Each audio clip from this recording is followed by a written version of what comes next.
Okay, bago tayo magsimula sa mga tatalakayin nating issue at mga balita, sabi ho ni Jesus, mga kaibigan, ako ang tunay na puno ng ubas at ang aking ama ang tagapag-alaga. Pinuputol niya ang aking mga sangang hindi namumunga at nililinis niya ang bawat sangang namumunga para lalo pang mamunga. Malinis na kayo dahil sa mga salitang sinabi ko sa inyo. Sabi ho niya sa kanyang mga disipulo, manatili kayo sa akin at ako'y mananatili sa inyo. Yan din actually ang gusto niyong ipahiwatig sa ating lahat today. Diba? Sapagkat hindi makakapamunga ang isang sanga malibang nakakabit ito sa puno. Ganon din naman hindi kayo makakapamunga kung hindi kayo mananatili sa akin. Ako ang puno ng ubas, sabi ho ng ating Panginoong Jesus, at kayo ang aking mga sanga. Hindi lang ho yung mga disipulo yan, kundi pa rin hanggang sa atin, hanggang sa panahon ngayon. Ang taong nananatili sa akin at ako rin sa kanya ay namumunga ng marami, sapagkat wala kayong magagawa kung hiwalay kayo sa akin. Yun, yung mabigat doon, partner. Wala kayong magagawa. Nada. As in, wala kayong magagawa. Ang hindi nananatili sa akin ay tulad ng mga sangang itinatapon at natutuyo, at pagkatapos ay tinitipon at inihahagis sa apoy para sunugin. Parang partner, yung mga naputol na sanga na humihiwalay kay Jesus, hindi naniniwala sa Kanya, hindi naniniwala sa Diyos, mga kaibigan. Yan na po yung mga tuyot na mga sanga, pinuputol na, tinatapon na ho sa apoy. Okay? Kung mananatili kayo sa akin, sabi po ni Jesus, at ang mga salita ko'y mananatili sa inyo, ipagkakaloob ko ang anumang hilingin ninyo. Napaparangalan ang aking Ama kung namumunga kayo ng sagana, at sa ganitong paraan ay naipapakita ninyo ang mga alagad na alagad ko kayo. Ang tanong, sino hong gusto dyan ang maging alagad po ni Jesus, mga kaibigan? Sino po sa atin? Taas ang kamay. Nako, mukhang yung iba nagdadalawang isip pa, no? Minsan nagdadalawang isip po tayo kasi parang ang hirap no? Parang, paano na yung mga nakagawian mo? Diba? Yung mga old habits mo, parang ganon. Pero we have to realize, mga kaibigan, ito pong sinabi ni Jesus na ito. Sabi nila, kung tayo ay konektado kay Jesus, ito po yung sinasabi. A connected life is a contented life, according to the sermon ni Brad. Sabi niya, a connected life is a contented life. Paano yun? Ibig sabihin, mga kaibigan, sa ating buhay, dapat lagi tayong konektado sa Panginoong Diyos. Amen? Amen. Yung mga taong konektado raw ho sa Panginoong Diyos, hindi ibig sabihin po hayahay na buhay natin. Hindi ho ibig sabihin, hayahay na ho ang buhay natin. Meaning, normal pa rin na may mga problema yan. Alright? Pagdating ng A15, pagdating ho ng katapusan, mga kaibigan, A15, katapusan ng buwan, palagi ho tayong hinahabol ni Aling Judy. Si Aling Judy, kuryente, tubig, internet, mga loan, mga utang, at kung ano-ano pang mga Judith. Ang dami nila no? Pare-pareho ang pangalan nila. O apelyado ba yung Judith? Apelyado ba yung Judith? Saka si Juna. Siya kasi Juna. O yan, magkapatid ho yan. Ibig sabihin po nito, hindi man siya saganang-sagana materially, pero masaya pa rin. Dahil nakakonect po tayo sa Panginoong Diyos. Tanong, bakit nga ba naman hindi tayo makokontento samantalang yung buhay po ng Panginoong Hesukristo, di ba Kuya Ray Aguilar, no? Ang siyang mismong buhay na dumadaloy sa ating pagkatao. Di ba? Yung kapangyarihan po ng ating Panginoong Hesukristo, siya rin po yung kapangyarihan o yung power na kumikilos po sa ating buhay. Kaya walang puwang ang maiinggit, dapat magrereklamo, bagkus ay may dahilan pa rin tayo na magpuri. Yun ang sinasabi sa atin, ha? May dahilan pa rin tayong magpuri at magpasalamat sa Kanya. Ano pong sinabi sa Efeso 5:20?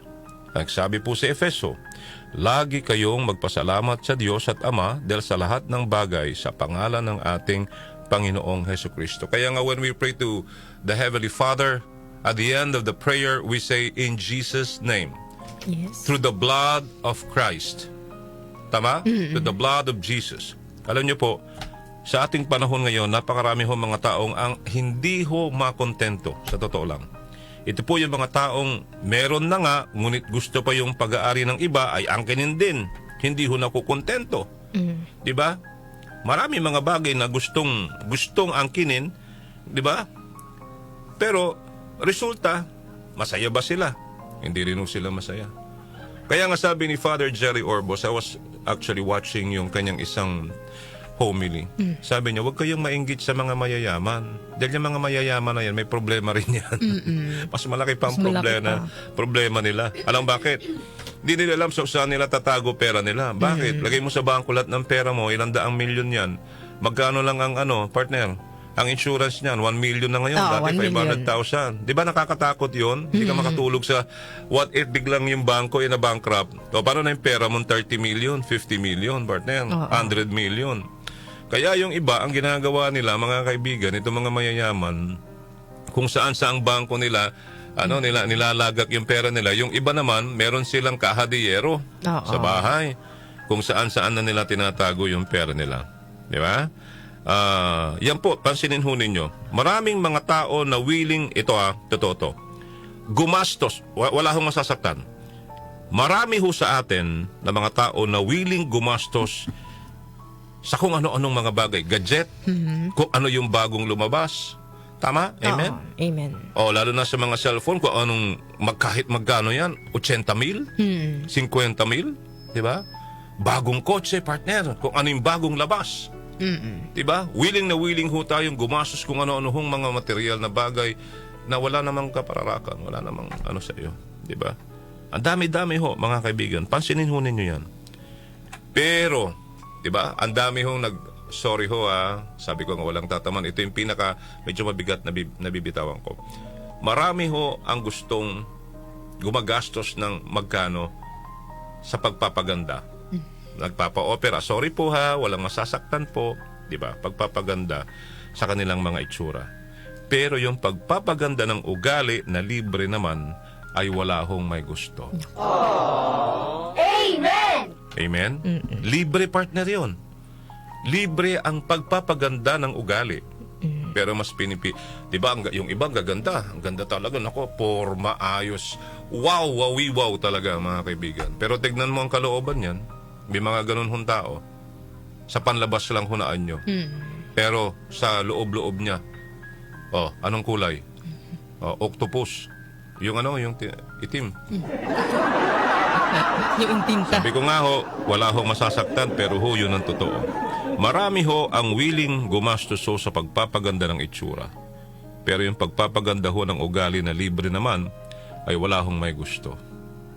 Amen? Amen. Masyado kasi tayo na-attract sa mga western culture, sa mga nakikita natin, gusto natin gayan, pagpapaputiin. Ako, ito nakita mo sa commercial, ay dapat iyan din ang ikaskas mo sa katawan mo.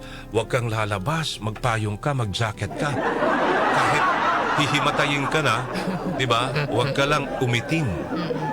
Tama? Yes. Ang daming ganun Oo. Tama? Pero yung pag-uugali, nakakalimutan ho natin. A connected life is a fruitful life, according to Brad. Dahil nga, sabi niya, konektado tayo sa vine. Nagiging bunga ang sanga.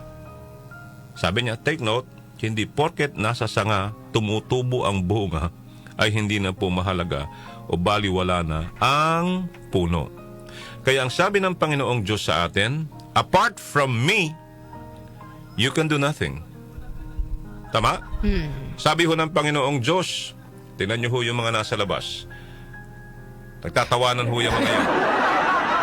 Apo, habang tayo ay nagsishare ng good news of our salvation. Konti na lang. Di ba sabi ho ng Diyos, apart from me, you can do nothing.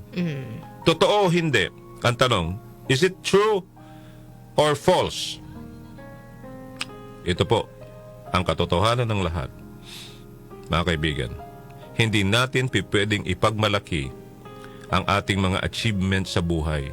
Huwag mong sabihin, nagmasteral ka, nagdoctorate ka, abogado ka na ngayon, doktor ka na ngayon, kung ano ka man ngayon, di ba?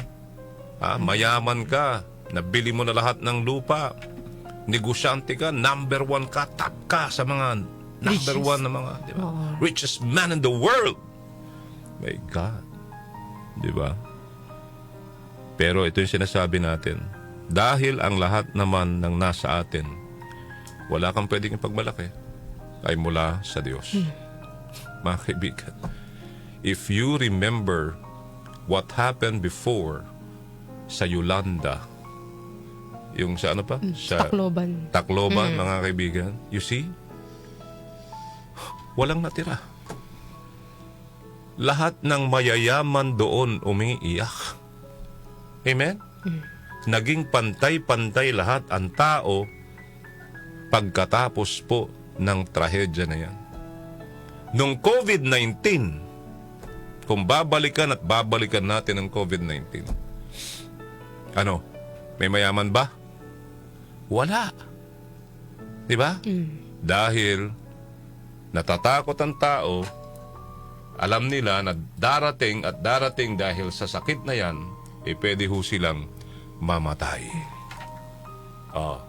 Sa kamatayan, lahat tayo pantay-pantay. Alam mo, partner, yung doon sa Tacloban dati, bangkay.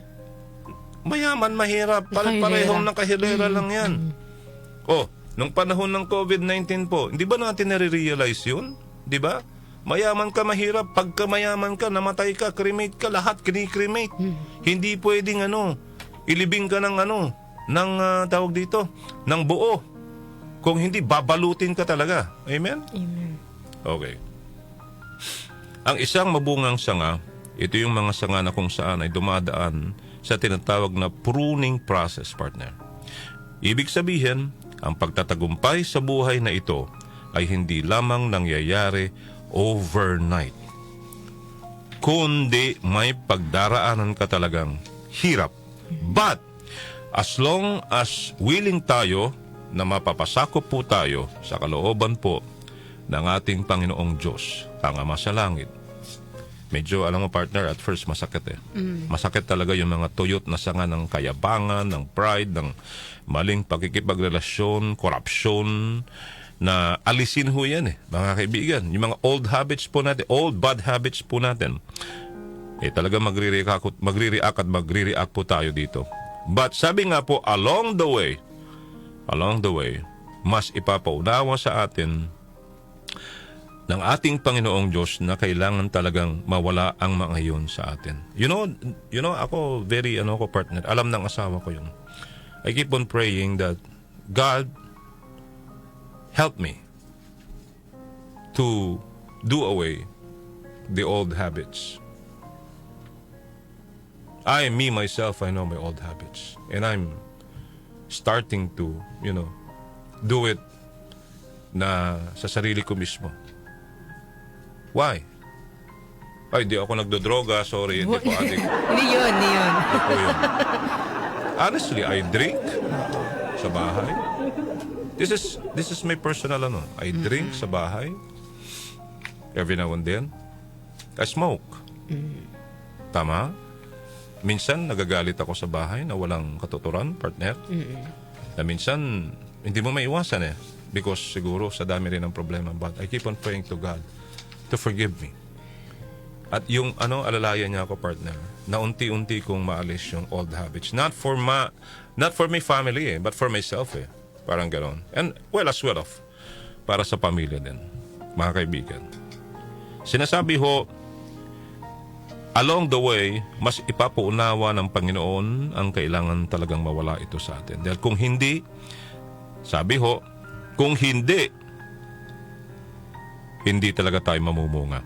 Sa halip na maging mabunga tayo, magiging, sa halip na magiging mabunga tayo, magiging mabunganga tayo, chismosa pa rin, laway pa rin, nagar pa rin. Yun po yung gusto nating iparating, partner, today. And last is a connected life is an overcoming life. Ayaw po ng Panginoong Diyos sa tayo ay palamuti lamang na basta maging sanga lamang. The Lord wants us to be an overcomer.